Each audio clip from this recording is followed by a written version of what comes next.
My wife looked me in the eye and whispered, "Don't dig too deep. You won't like what you find." That was the moment I knew my marriage wasn't just breaking, it was rotting from the inside.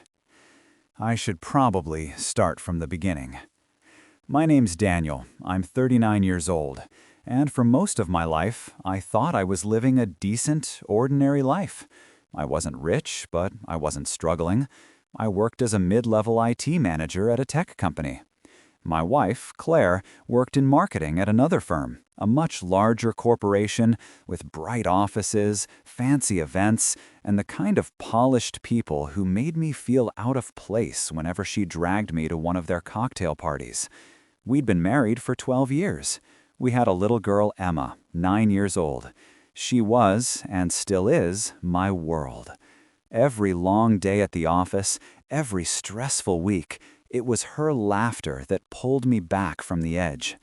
She used to wait at the window when I came home from work, waving, running down the driveway to hug me like I'd been gone for years, not hours.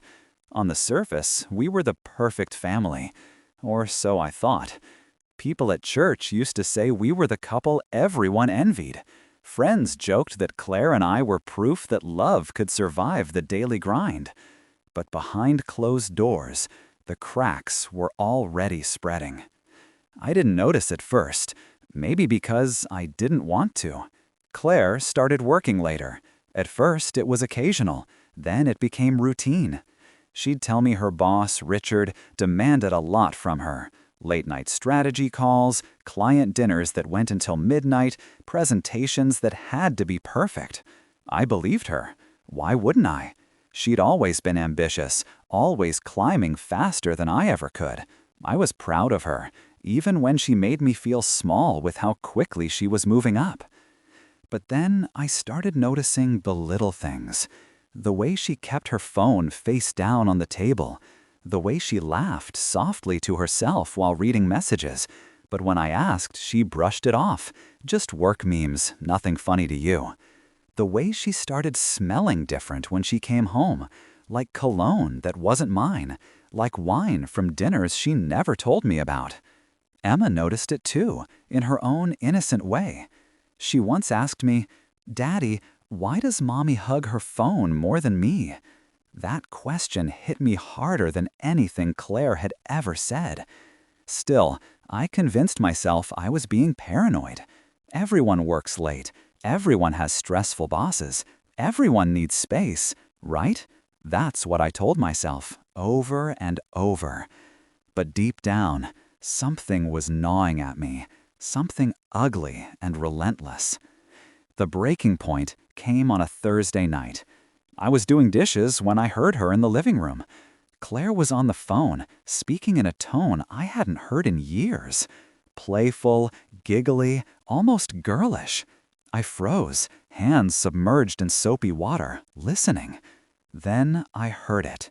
She whispered, "Don't worry, Richard. He's clueless.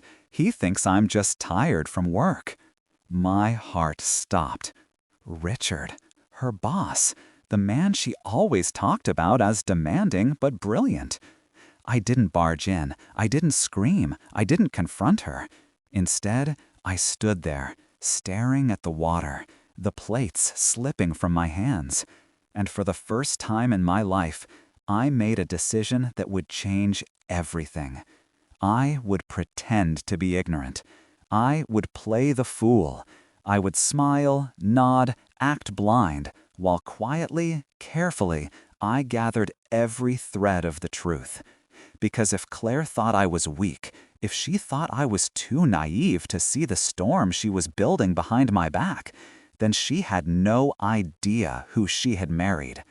That night, I lay beside her in bed, pretending to be asleep, while she texted under the covers. My jaw clenched, my fists tight, but I said nothing. I let her think she was safe. I let her think she winning. In reality, that was the first night of my war. And just when I thought I could handle the silence, a new twist landed in my lap. An anonymous message slipped into my inbox the next morning.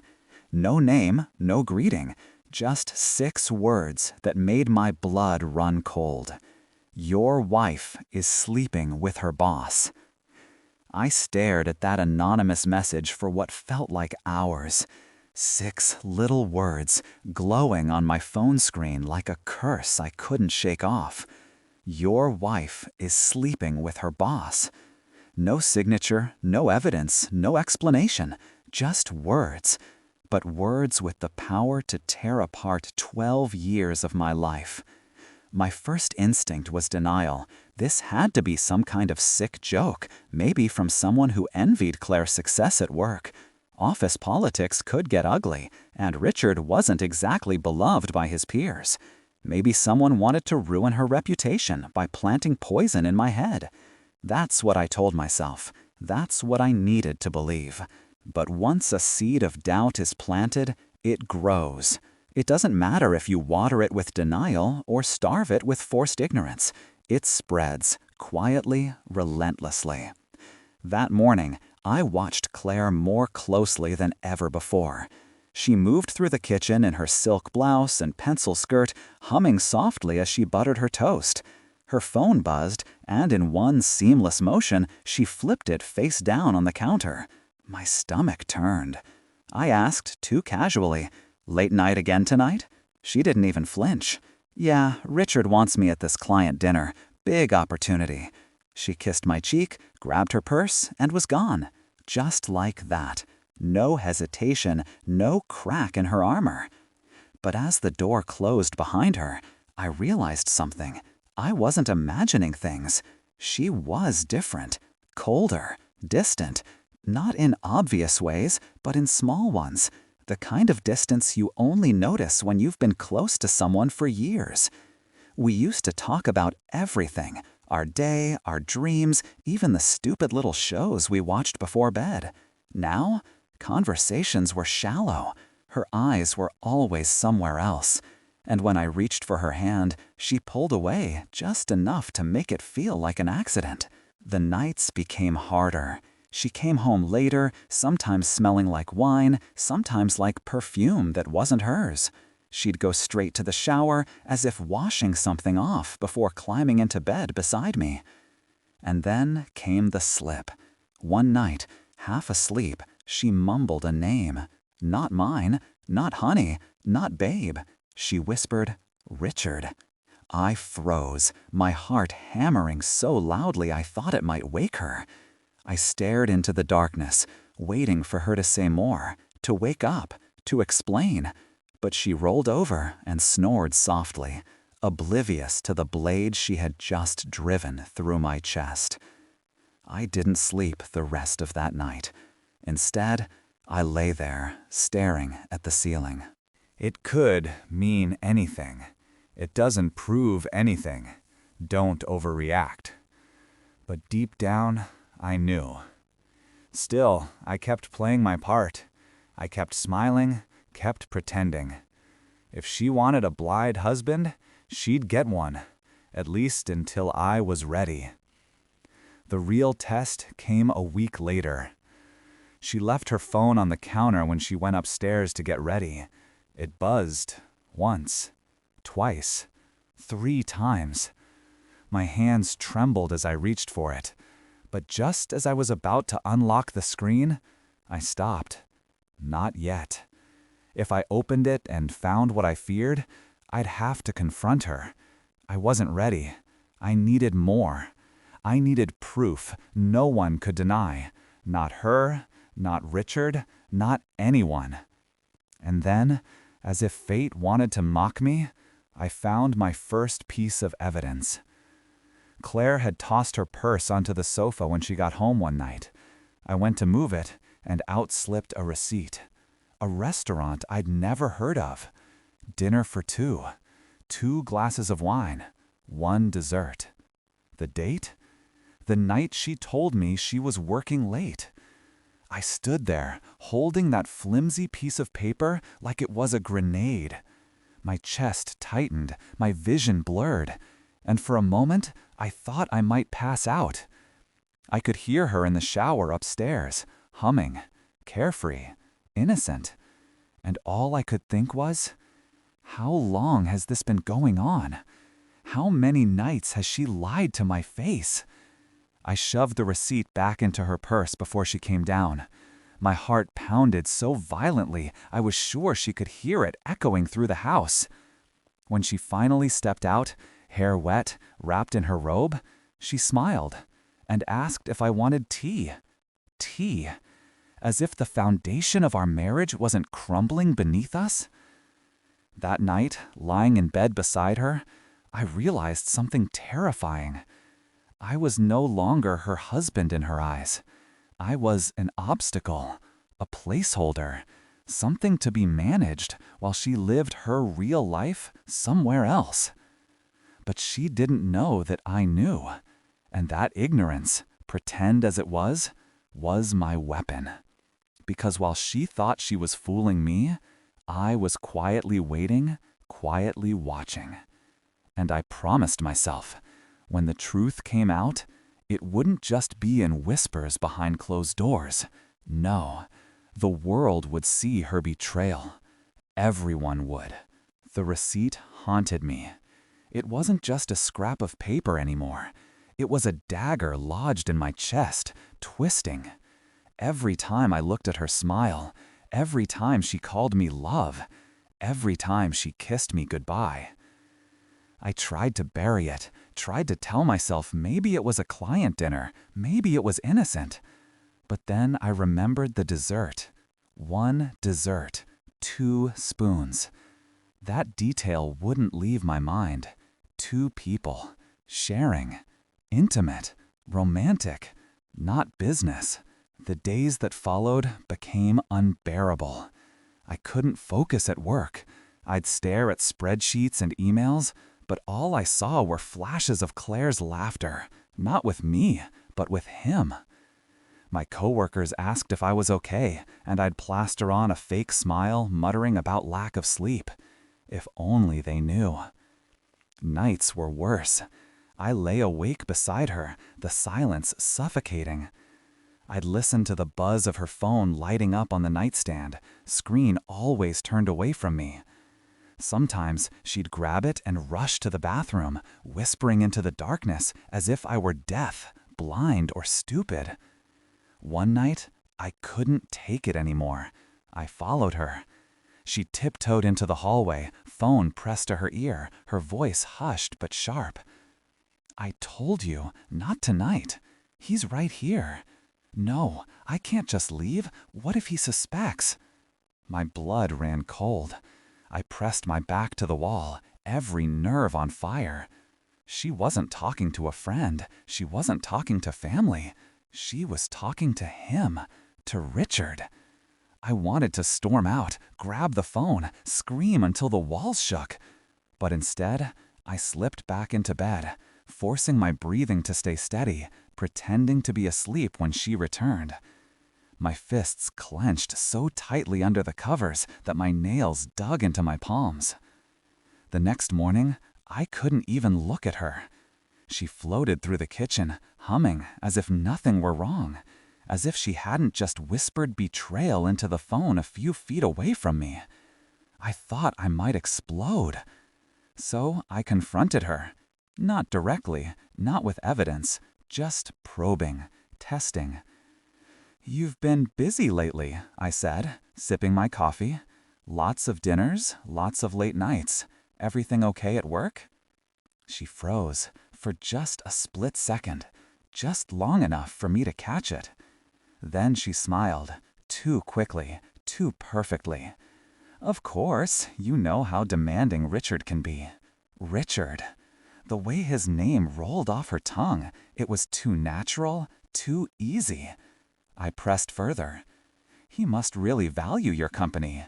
You're spending almost as much time with him as with me." Her eyes narrowed, just slightly.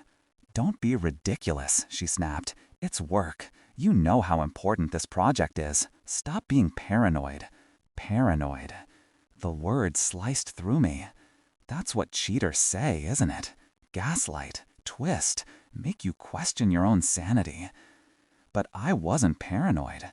I was observant. And now I was determined. From that day, I started watching her every move. I checked the mileage on her car. I noted the time she left and the time she came home. I memorized her excuses. I listened to the tone of her laughter on the phone. I became a detective in my own marriage. And then came the breaking point. She left her phone unattended again, just for a minute. I didn't open it. I didn't need to. The notification glowed on the screen before it locked again. A name, Richard. A message. Last night was unforgettable. Can't stop thinking about you. My body went numb. My ears rang. My hands shook so violently I almost dropped the phone. Unforgettable. Can't stop thinking about you. There it was. Proof. Undeniable. Unshakable. I waited until she came back, watched her pick up the phone, watched her smile as she read the message, her thumb brushing the screen with tenderness I hadn't felt from her in months. That night, lying beside her, I thought about all the years we'd spent together, the vacations, the late-night talks, the promises we made under the stars. Were they all lies? Was she ever truly mine, or had she just been waiting for someone better to come along? I felt a rage inside me I'd never known before, a darkness. I wanted to scream, to throw things, to tear the house apart. But instead, I stayed silent. I let her believe I was ignorant, because ignorance was my mask, and behind that mask, I was planning. The real confrontation would come, but not here, not like this. If she wanted secrecy, if she wanted shadows, then I would drag her truth into the light. And when I did, it wouldn't just destroy her. It would destroy him. But first, I had to endure. I had to keep pretending. Because patience, I realized, was my greatest weapon. And soon enough, the chance to use it would come. It was a Thursday night when the dam cracked. Claire told me she'd be late again. Another working dinner. She kissed me on the cheek, as if everything were normal. As if her lips weren't already poisoned with another man's taste. I forced myself to smile, to play the dutiful husband who believed her every word. But this time, I didn't stay home. This time, I followed her. I kept my distance, headlights dimmed, heart pounding with each turn. She drove across town, past the business district, past the places she usually named when she explained away her absences.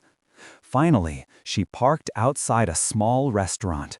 Dim lighting, candles in the windows, the kind of place you go to fall in love all over again. And then I saw him, Richard. He was already there, waiting at a table by the window, his posture too relaxed, too familiar.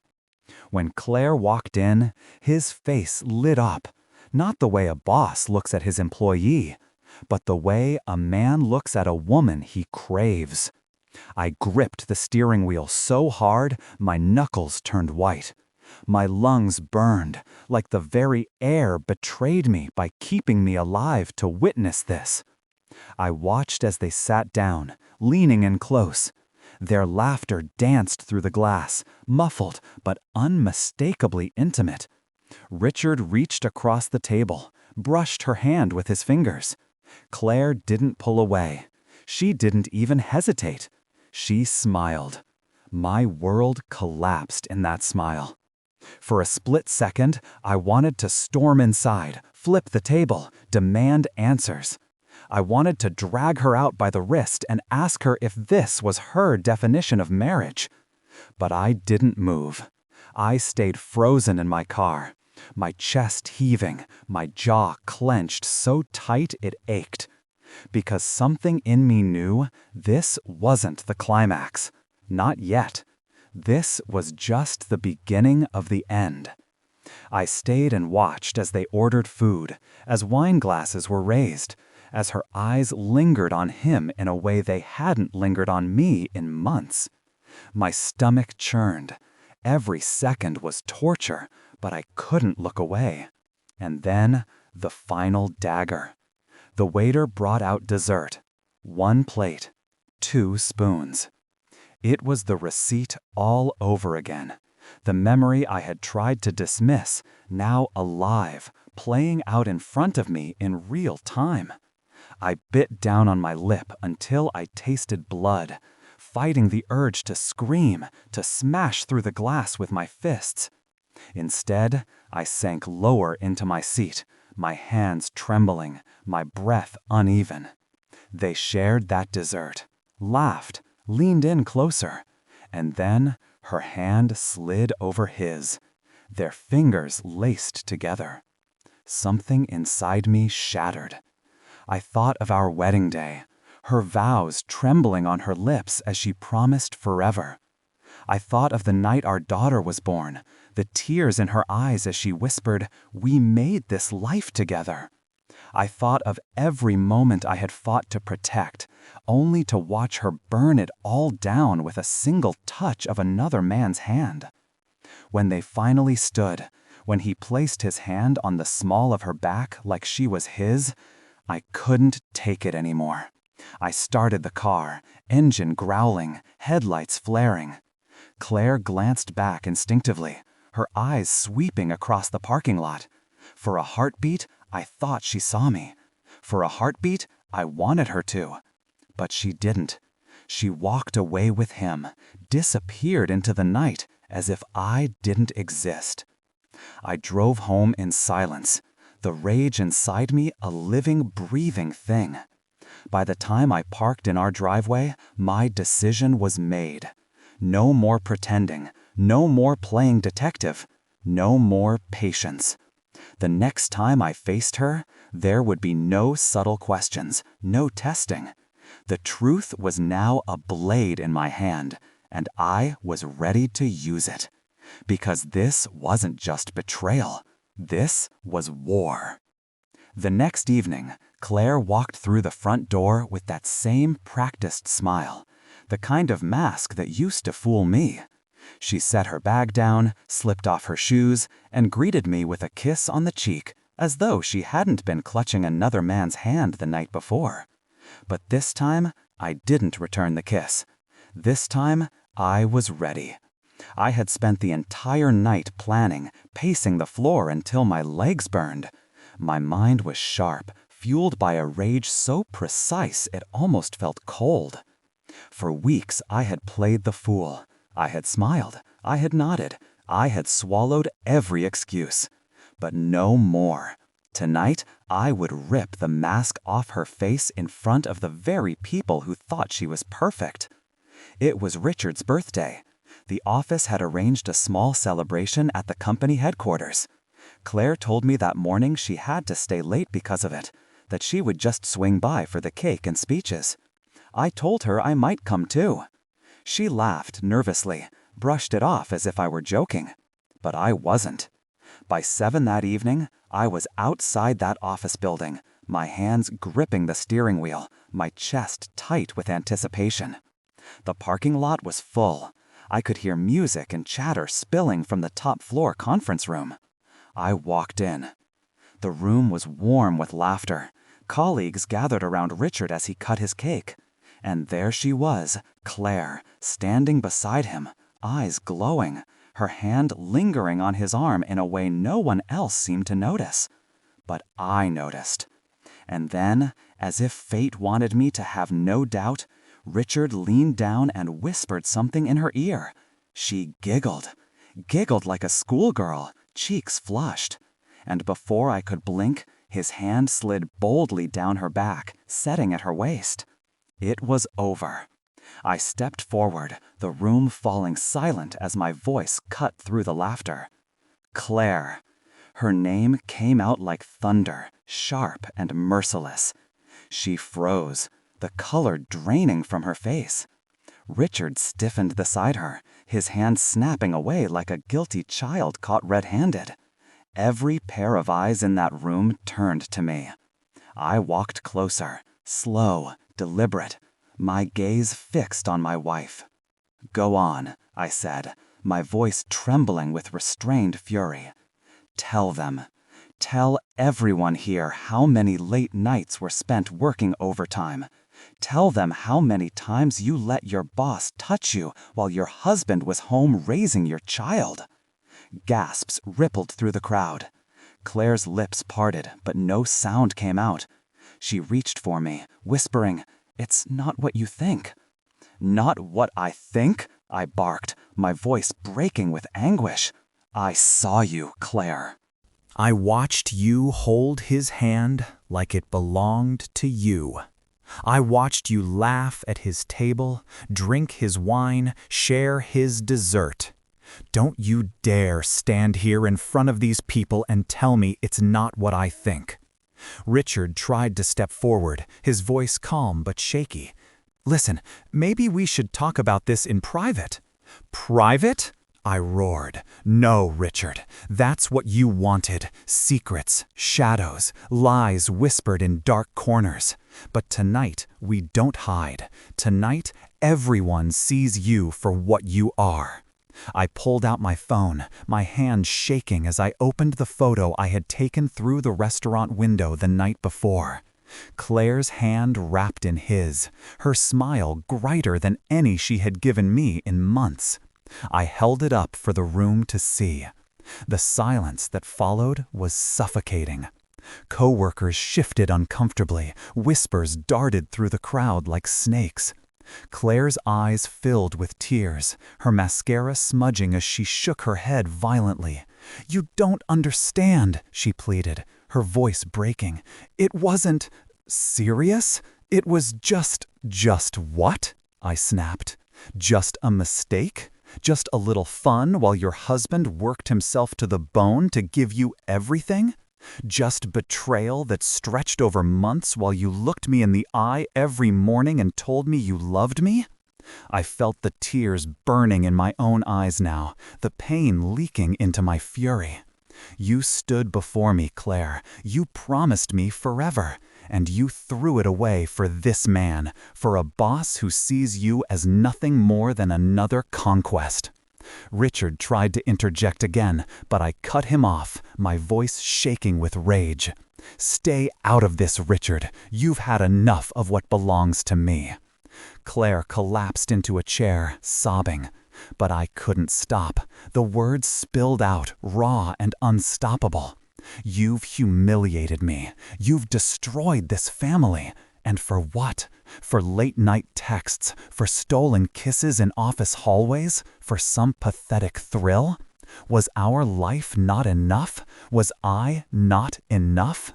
The room was dead silent now, every eye fixed on us. And then, as if the universe wanted the knife to twist deeper, Richard's wife, yes, his wife, stepped forward from the back of the room, tears streaming down her face. "You disgust me," she spat at him, her voice trembling with rage.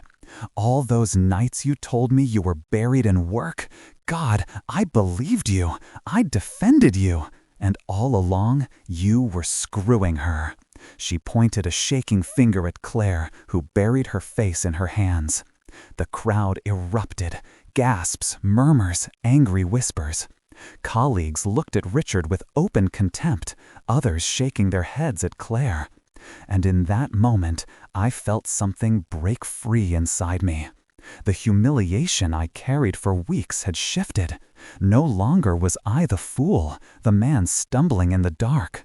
Now they were exposed, naked, shamed, before the very people whose respect they craved. I turned to leave, my chest heaving, my body trembling from the storm that had finally erupted. But just as I reached the door, Claire screamed after me, "Wait, you don't know the whole truth." I froze, my hand on the doorframe. The room held its breath. Her voice cracked as she cried, "Our daughter, she's not yours." The world tilted. My knees nearly buckled. Gasps echoed through the room like gunshots. Richard's face drained of color. I stared at her, my vision blurring, the weight of her confession crushing me. My daughter, the little girl whose laugh was my salvation, whose smile was my anchor, wasn't mine? The room spun. The betrayal wasn't just hers. It was my entire life unraveling in front of an audience. And in that moment, with everyone watching, with my heart in pieces at my feet, I whispered, "You've killed me, Claire. You've killed everything." And I walked out, leaving her wails echoing behind me. When I walked out of that conference room, I felt like a ghost. The building blurred around me, the laughter and chatter from moments earlier replaced with a suffocating silence that clung to my skin. My legs moved, but I wasn't really walking. I was drifting, hollow, shattered. The night air hit me like a slap when I stepped outside. Cold, sharp, real. For the first time, I allowed myself to feel the weight of her words. "Our daughter isn't yours." Those 4 words repeated over and over, an echo that cracked through my skull until I thought it would split open. My little girl, the one I held on her first day of kindergarten, the one I stayed up with during fevers, the one who ran into my arms shouting, "Daddy," she wasn't mine. It was like every memory of her had been poisoned in an instant. But I couldn't let myself break down, not yet. Not in the parking lot, not in front of them. I drove home in silence, gripping the wheel until my knuckles turned white. The house felt foreign when I entered. Every photo on the wall mocked me. Every memory in those rooms turned sour. I sat in the living room, in the dark, my body trembling with rage and despair. And then my phone began buzzing. Calls, dozens of them, from colleagues, from family, even from numbers I didn't recognize. The fallout had already begun. Claire's humiliation wasn't confined to that office. The whispers spread like wildfire. By midnight, her betrayal wasn't just my secret. It was the whole company's entertainment. The next morning, I didn't go to work. I couldn't. I stayed in bed, staring at the ceiling. By noon, my brother showed up, his face grim. He sat beside me, sighed heavily, and said, "Everyone's talking, man. Richard's finished. HR's already involved. His wife, she's filing for divorce. And Claire?" He hesitated, his voice dropping. "Claire's name is mud right now. No one will look her in the eye." For a moment, I felt a twisted satisfaction. Justice wasn't just a dream. It was happening before my eyes. Richard, the man who thought he could take what was mine without consequence, was now being devoured by the very company he ruled. Claire, the one who thought her lies would stay hidden, now sat at the center of a storm she created. But the satisfaction was fleeting. The real wound was still bleeding inside me. When Claire came home that evening, she looked destroyed. Her eyes were swollen from crying, her hair a mess, her hands trembling. She knelt in front of me, sobbing uncontrollably, begging me to listen. "Please," she cried, her voice raw. "I didn't mean for it to go this far. I didn't want to hurt you. I just needed something different.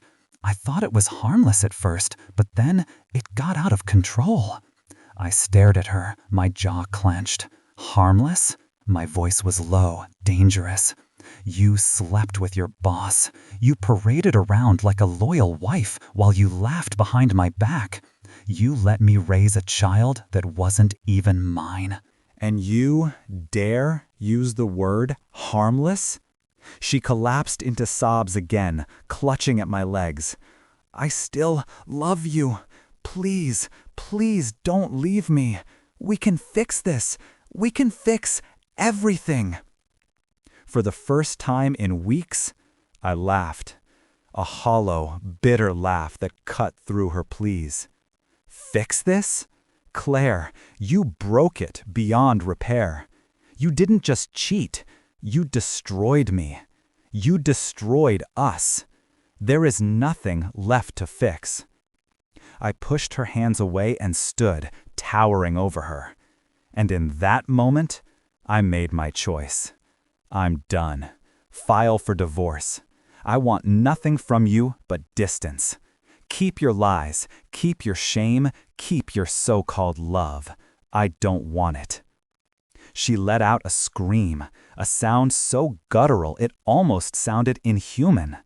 She clutched her chest as though my words had pierced her heart, but I felt no sympathy. In the weeks that followed, the pieces began to fall into place. Richard was forced to resign. The board of directors pushed him out under the weight of scandal, and his career, which had taken decades to build, crumbled in a matter of days. His wife stripped him of everything in the divorce, leaving him humiliated, penniless, and alone. Claire didn't fare much better. Friends who once smiled in her face now whispered behind her back. Relatives who once praised her turned cold, disgusted. She tried to cling to me, showing up at my door, calling me late at night, but I never let her back in. Her career collapsed too. No company wanted to touch her after the scandal. She was tainted, marked by betrayal. The same ambition that drove her into Richard's arms was now the very thing that burned her life to the ground. And me? At first, I was broken. I won't lie. The nights were long, filled with thoughts of my daughter and whether I should still be in her life. Blood or not, she had called me dad. She had loved me, and I had loved her. The truth complicated that love, but it didn't erase it. I stayed quiet. I stayed patient. I focused on healing. Slowly, the rage turned into clarity. Because here's the thing, patience isn't weakness. Patience is power. By pretending to be ignorant, I didn't just catch them, I destroyed them.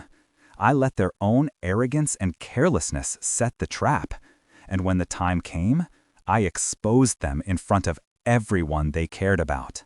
I wasn't the fool, I was the executioner, and justice had been served.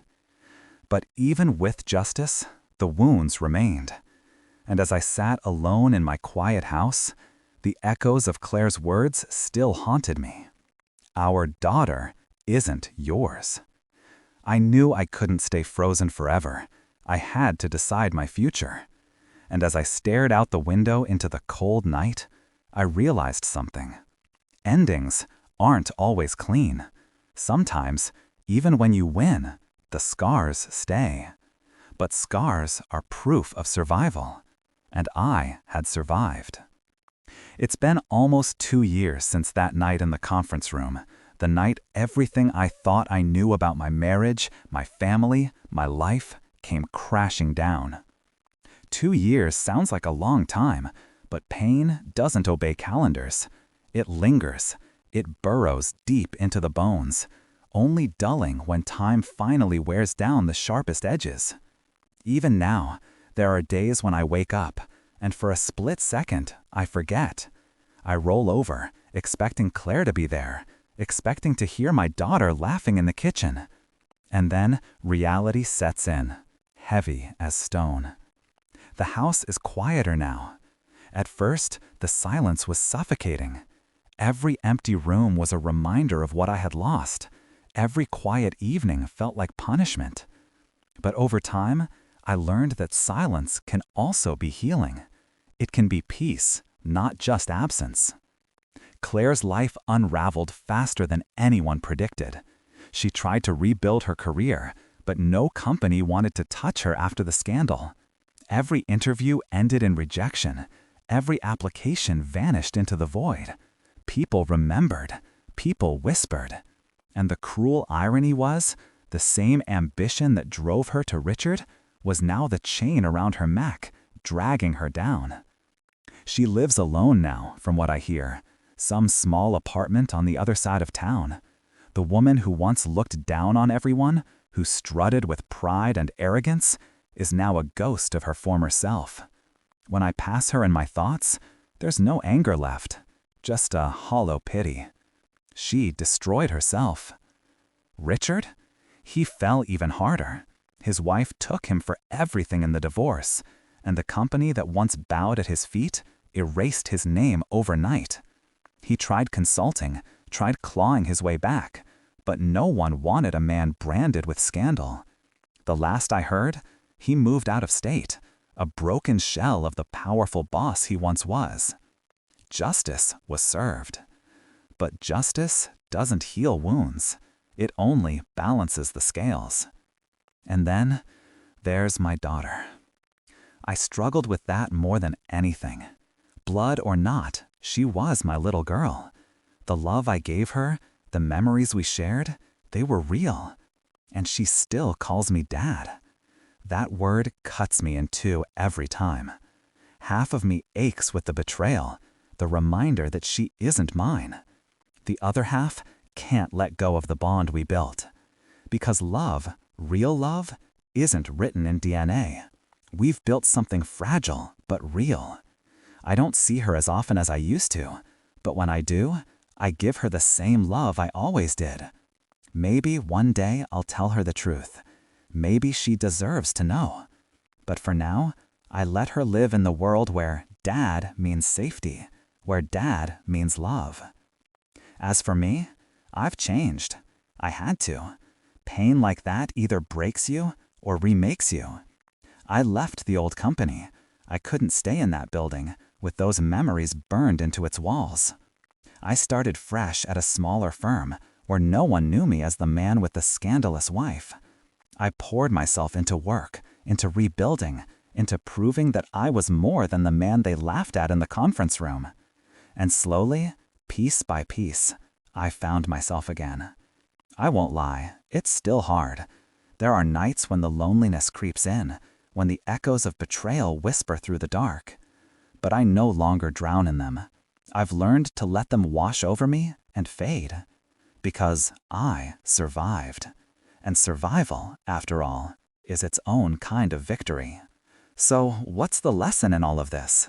It's simple, but it's brutal. Patience is power. If I had lashed out the moment I suspected, if I had screamed, fought, or begged, I would have been painted as the fool, the jealous husband, the paranoid man. But by waiting, by pretending to be ignorant, I gave them the rope, and they hung themselves with it. Sometimes the best revenge isn't in striking back immediately. It's in watching, waiting, letting the truth expose itself in the most devastating way possible.